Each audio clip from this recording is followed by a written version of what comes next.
Muy buen día. Nosotros somos estudiantes de Estadística Descriptiva de la Escuela Superior de Turismo del Instituto Politécnico Nacional. Mi nombre es Benjamín y formo parte del equipo 6 y les daré una pequeña introducción de lo que es el muestreo por conglomerados. El muestreo por conglomerados es una técnica de muestreo probabilístico que aprovecha la existencia de una población muy extensa para la selección de grupos llamados conglomerados, cúmulos o áreas. Dichos grupos están formados por elementos heterogéneos, pero que también tienen algo en común, con el fin de conocer información de interés del total de la población. Este procedimiento se utiliza cuando la población es demasiado grande o sus elementos se encuentran dentro de un área muy extensa. Podemos verlo desde otro punto de vista. Mientras que en los demás procedimientos, las unidades de muestreo coinciden con los individuos a estudiar, en el muestreo por conglomerados, las unidades de muestreo son grupos de individuos a estudiar.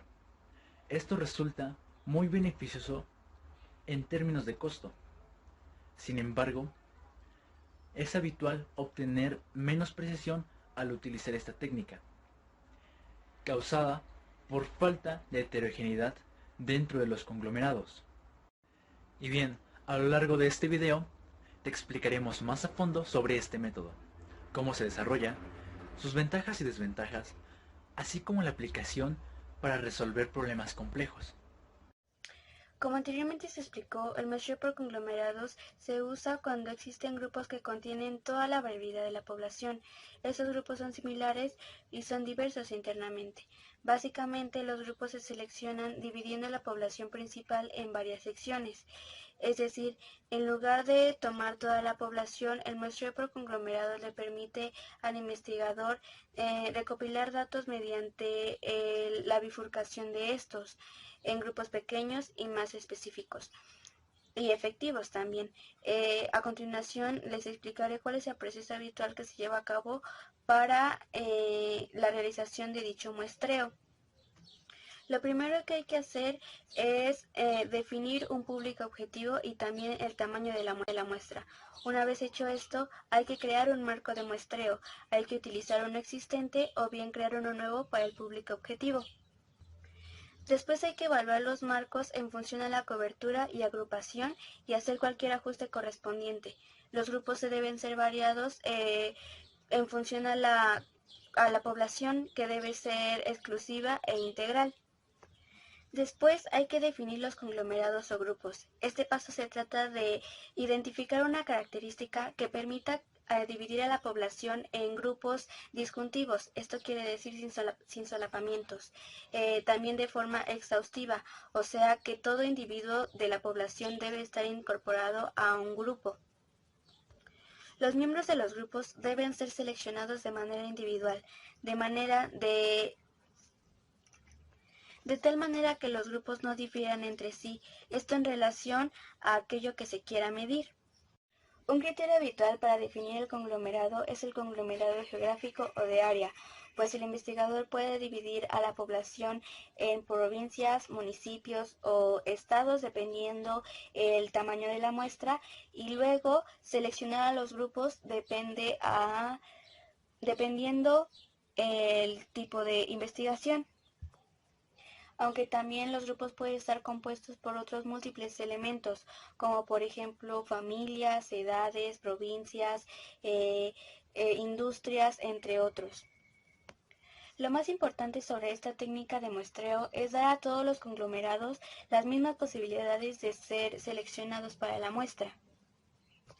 Hay que determinar la cantidad de grupos e incluir una cantidad de miembros promedio en ellos. También hay que asegurarse de que cada grupo sea diferente uno del otro. Una vez seleccionados los conglomerados, hay que seleccionar los conglomerados a estudiar. Esto puede ser mediante un muestreo aleatorio simple o sistemático. Y por último, una vez que ya se han seleccionado los conglomerados a estudiar, ya se puede empezar a estudiar a los sujetos que conforman parte de los mismos. O bien, también se puede incluir otro proceso de muestreo dentro del conglomerado. Si se opta por esta última opción, se estará hablando de que se hace uso de un conglomerado por dos etapas o un conglomerado bietápico. Esto es que, como su nombre lo indica, es un muestreo que se hace en dos etapas. La primera es la selección del conglomerado y la segunda es la selección del individuo dentro del conglomerado. Y si por el contrario se estudian todos los individuos del conglomerado, se estará hablando de un muestreo conglomerado unietápico. Para que esta parte quede un poco más explicada, la plantearé de la siguiente forma. Hay que recalcar que existen dos formas para clasificar al muestreo por conglomerados. La primera forma se basa en el número de etapas seguidas para obtener un muestreo. La segunda se basa en la representación de todos los grupos conglomerados. Sin embargo, la primera clasificación es la más utilizada, pues en la mayoría de los casos un muestreo por conglomerado se lleva a cabo en múltiples etapas. Aquí abro un paréntesis para aclarar que una etapa son los pasos para llegar a una muestra deseada. Ahora bien, un muestreo conglomerado se divide en subtipos. El primero de una etapa o unietápico, de dos etapas o biepático o de múltiples etapas. Esto dependiendo del número de pasos que los investigadores llevan a cabo para conformar un conglomerado. A continuación explicaré cada uno de estos subtipos. De una etapa, tal como su nombre lo indica, este tipo de muestreo se lleva a cabo una sola vez y ocurre cuando el investigador incluye a todos los individuos de todos los conglomerados seleccionados, ya sea al azar o por un muestreo simple. Ahora bien, un muestreo creado por dos etapas siempre va a ser mejor que un muestreo creado por una sola etapa, ya que se pueden obtener datos más específicos y que el muestreo es más probable que se lleve a cabo de una manera exitosa. Y ocurre cuando el investigador selecciona solamente a un número específico de individuos de cada conglomerado seleccionado anteriormente. Sin embargo, para llevar a cabo una investigación de múltiples grupos de una manera exitosa, la mejor forma de hacerlo es mediante un muestreo por conglomerados de múltiples etapas. Ahora, es muy común que cuando se hable del muestreo por conglomerados, recuerde al muestreo estratificado. Sin embargo, hay una diferencia entre estos dos tipos de muestreo y es la inclusión de estratos o la inclusión de conglomerados. Es decir, en el muestreo aleatorio estratificado se realiza el muestreo en todos los estratos de la población. Mientras que en el muestreo de conglomerados, el investigador solo selecciona un número específico aleatoriamente de conglomerados de toda la colección de conglomerados de toda la población. Con ello, realizando el muestreo nada más basándose en dichos conglomerados seleccionados, mientras que la otra parte que no fueron seleccionados solo se quedan sin representación. Yo les voy a hablar de las ventajas y desventajas del muestreo conglomerado. La principal ventaja de este tipo de muestreo es de tipo operativa, ya que esta técnica suele ser más fácil y mucho más económica que otros tipos de muestreo, como un sistemático o aleatorio. Este tipo de muestreo representa un importante ahorro en el desplazamiento de las personas. El muestreo por conglomerado toma en cuenta a grandes poblaciones, ya que implementar otro tipo de muestreo podría ser muy costoso. En el lugar donde más se aplica este tipo de muestreo es en los muestreos de área o zoográficos, ya que en un área específica se puede dividir en grupos y esos grupos se forman bloques de conglomerados, los cuales pueden representar el punto de vista de toda un área. Te evita tener que estudiar a muchas poblaciones, mucha gente y puedes dividirlo en grupos. Además de todo, es una técnica muy flexible, ya que te permite jugar con las proporciones o las probabilidades. Si existen grandes diferencias en el tamaño de los conglomerados, se puede aplicar una probabilidad proporcional al tamaño de la muestra para poder llevar a cabo un análisis. Y otro tipo de flexibilidad que nos permite este muestreo es que el patrón de análisis depende del tamaño comparativo, Si no hay diferencias importantes, se pueden incluso combinar los muestreos. Es un ejemplo, por ejemplo, si en cada conglomerado, en cada grupo hay muchas diferencias, se pueden reunir, se pueden juntar estas diferencias y formar otro conglomerado. Es como el proceso de separación y después se vuelven a juntar ya un conglomerado más grande. El más claro ejemplo para definir una ventaja de este conglomerado es que, por ejemplo, un investigador quiere reunir información de cada hogar de la ciudad. Será mucho más fácil reunir bloques de varias casas para así estar ahorrándose visitar casa por casa y generar información útil y sobre todo que sea muy general respecto a los bloques por conglomerado. Así de sencillo, el muestreo conglomerado es el más eficiente en tiempo y sobre todo en costo para hacer estudios de grandes áreas geográficas. Es el mejor. Las ventajas de este conglomerado se pueden demostrar en el siguiente ejemplo. Un investigador quiere hacer entrevistas a diferentes enfermeras y en vez de tener que ir hospital por hospital, puede seleccionar una muestra de hospitales y de ahí sacar un solo hospital y solamente seleccionar a las enfermeras de ese hospital. Esto le daría una visión muy cerrada y general para no visitar todos los hospitales. Se estaría ahorrando viajar mucho en un solo día y sobre todo sería menos costoso para él y puede obtener muy buenos resultados. Un ejemplo claro donde se muestra una de las grandes ventajas es cuando hacen investigaciones respecto a los niños con pobreza. En vez de ir localidad local por localidad investigando cada niño, pueden seleccionar localidades que ya se tengan con esos signos o elementos de pobreza y de ahí solamente seleccionar algunas ciudades y tal vez visitar dos, tres y de ahí seleccionar a los niños en vez de visitar ciudad por ciudad, ya que podrían coincidir con muchas cosas y tener los mismos elementos al final que si visitan todas. Bueno, ahora les voy a mencionar las principales desventajas de este tipo de muestreo. La principal desventaja y sobre todo el principal riesgo de este conglomerado es que los grupos o los bloques que se forman no pueden ser homogéneos entre ellos.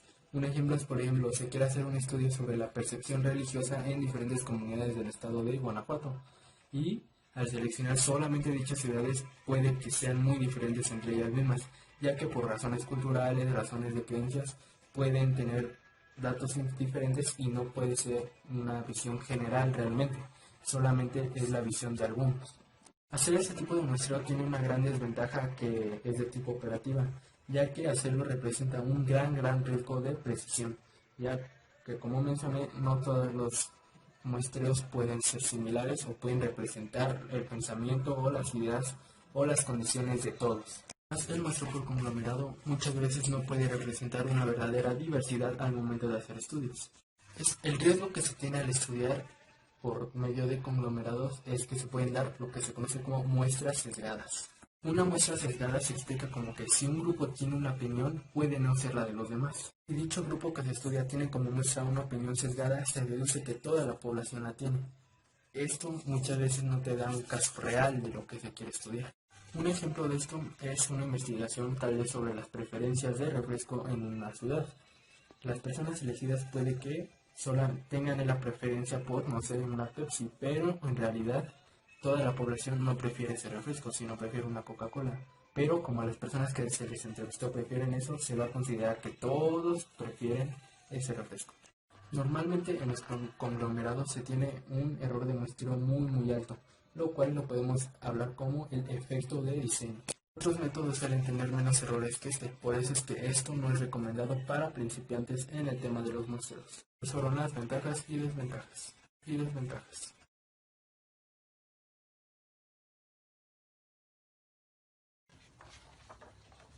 Mi nombre es Valeria Rivero Díaz y yo les voy a hablar sobre dos ejemplos de muestreo conglomerado.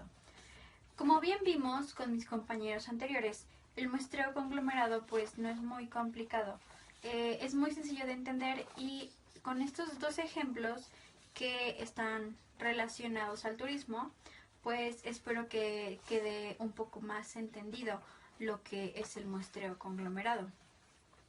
El primer ejemplo sería hacer un muestreo conglomerado para saber la satisfacción de los huéspedes de una cadena hotelera de México.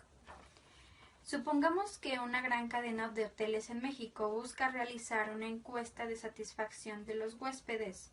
Esta cadena está presente en los 32 estados de la República Mexicana y en la mayoría de los estados cuenta con 2 o 3 hoteles. Debido a que es probable que entrevistar a todos los huéspedes de todos los hoteles requiera un gran uso de los recursos, tanto de empleados como de dinero, el departamento a cargo decide realizar un muestreo conglomerado o por áreas y enviar una encuesta. Es decir, que obviamente sería imposible o sería muy difícil realizar una encuesta para saber la satisfacción de los huéspedes, pero hacerla a todos, absolutamente todos los huéspedes de los hoteles de esta cadena hotelera. Es por eso que se decide hacer un muestreo conglomerado. De hecho, habría más posibilidades de tener un resultado erróneo si se realiza la encuesta a toda la población a todos los huéspedes de esta cadena hotelera. Si se realizara a todos, pues habría más probabilidades de que los resultados sean erróneos. Es por eso que se decide hacer un muestreo conglomerado. Que en este caso, ya que hay muchos tipos de muestreos, aunque van muy relacionados, pues todos son distintos y en este caso sería el conglomerado. Entonces, primero se eligen aleatoriamente a 10 de los 32 estados en los que esta cadena está presente. Después, dentro de cada estado, se selecciona al azar a los huéspedes a los que se les enviará esta plantilla de encuesta para evaluar al hotel. Es decir, primero van a seleccionar a 10 estados de todo el país, solamente a 10 estados, y de ahí ya se va a seleccionar un hotel, y para poder hacer este muestreo a ciertas personas de ese hotel, tampoco van a ser a todas las personas del hotel, solamente ciertos grupos. Y pues ya se hará la encuesta. Ahora, una característica importante del muestreo conglomerado es que todos los grupos son heterogéneos. A lo que me refiero con heterogéneos es que, por ejemplo, en este ejemplo sería que todos los grupos son heterogéneos porque están conformados por personas de distintos estados, de distintas edades, de distinto sexo, de diferentes gustos de tipo de turismo, etcétera. Pero lo que los relaciona o lo que los une es que todos se hospedan en la misma cadena hotelera. Es decir, que todos tienen características diferentes, todas las personas vienen de otro estado, hay mujeres, hay hombres, tienen diferentes gustos de turismo, tienen distintas edades, pero lo que los une es que se están hospedando en la misma cadena hotelera. El segundo ejemplo sería que la Escuela Superior de Turismo quiere saber qué tanto apoyo económico reciben los alumnos por parte de sus padres de familia para sus prácticas. En sí, así generalizando, si la Escuela Superior de Turismo quisiera hacer un estudio, quisiera hacer una encuesta para obtener algunos resultados, pues sería imposible que realizara la encuesta a todos los alumnos, y como bien comenté en un principio, pues el resultado que saliera pues podría ser equivocado. Entonces es por eso que se decide hacer un muestreo conglomerado. La Escuela Superior de Turismo requiere conocer qué tanto apoyo de los padres de familia reciben sus estudiantes para sus prácticas, por lo que enviará la encuesta llamada Apoyo Económico Familiar, que crearon los expertos en metodología de encuestas. Sin embargo, la escuela decide no enviarla a todos los padres de familia, ya que su matrícula es de aproximadamente 4,000 estudiantes. ¿Qué es lo que les decía? Primero no se puede hacer a todos los estudiantes, entonces se selecciona para saber a quiénes se va a hacer esta encuesta. La escuela decide elegir un grupo al azar por cada semestre, por lo que tendremos 8 conglomerados. Es decir, pues en la escuela hay 8 semestres, se va a elegir un grupo por semestre, entonces serían 8 conglomerados. Se envía la encuesta a los padres de familia de todos los estudiantes de estos 8 grupos, pues para así poder obtener el resultado del muestreo conglomerado. Y en cuanto a los grupos heterogéneos de este ejemplo en específico, sería que los grupos están conformados por alumnos de diferentes semestres, es decir, hay unos que son de primer semestre, hay otros que son de tercero, otros de octavo. Lo mismo se refiere a que hay personas que pueden ser de 18 años, hay otros que pueden ser de 20, de 21, de 24, las edades son diferentes. También unos viven en el Estado de México, otros viven en Ciudad de México o en alguna otra parte de México. Otra relación que podría ser otra característica de cada una de estas personas sería que puede que los padres de familia de un alumno pues lo apoyen así completamente. Puede que otro alumno no reciba tanto apoyo de sus padres, o puede que a otro alumno pues el apoyo económico de sus padres pues sea nulo, de que no reciba ese apoyo por parte de sus padres. Entonces, como bien vemos, los alumnos son diferentes, sus características son diferentes. Sin embargo, lo que los une es que todos están estudiando en la Escuela Superior de Turismo. Y pues lo mismo con el ejemplo anterior. Regresando un poco, todas las personas de estos grupos son diferentes, pero lo que los une es que están hospedados en la misma cadena hotelera, y es una característica que distingue a lo que es el muestreo conglomerado, que los grupos son heterogéneos. Y pues eso sería todo de mi parte.